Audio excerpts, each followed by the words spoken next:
ঈদের দিন সকাল থেকে আমার সাথে দুর্ঘটনা ঘটতে থাকে। রেডি হওয়ার সময় যখন আংটি পরতে যাই, আমি যেই আংটিটাই ধরছিলাম সেটা কোনো না কোনোভাবে ভেঙে যাচ্ছিল। ওই আংটিটা তো ভেঙে গিয়েছে, একেবারে নতুন আংটি অ্যাডজাস্ট করতে গিয়ে ভেঙে গিয়েছে, সাইজটা অ্যাডজাস্ট করতে গিয়ে। আর এটার পাথর পড়ে গেল হাতে পরার কয়েক সেকেন্ডের মধ্যেই। আর এই আংটি প্রত্যেকটা আমার খুবই পছন্দের, কিন্তু ধরে দেখি একটাতেও পাথর নাই।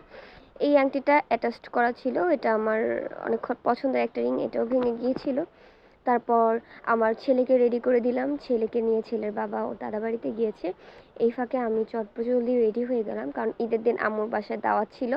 প্ল্যানিং ছিল আম্মুর বাসায় এসে আমরা সারাদিন থাকবো, পরের দিনও থাকবো, কারণ পরের দিন আবার আব্বু আসবে, আব্বুর সাথে দেখা করব।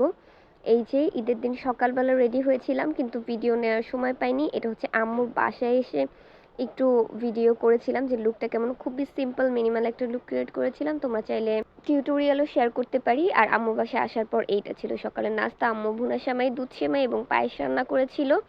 এটা হচ্ছে একেবারে সকালের ব্লগ। আমি বাচ্চার বাবা নামাজ পড়ে আসার আগে রেডি হয়েছিলাম যে ড্রেসে, সেটা পরে আম্মুর বাসায় এসে পড়েছিলাম। পরবর্তী পার্টে সারাদিনে কী কী করলাম সেটা শেয়ার করবো। পেজটি ফলো করে সাথে থাকো।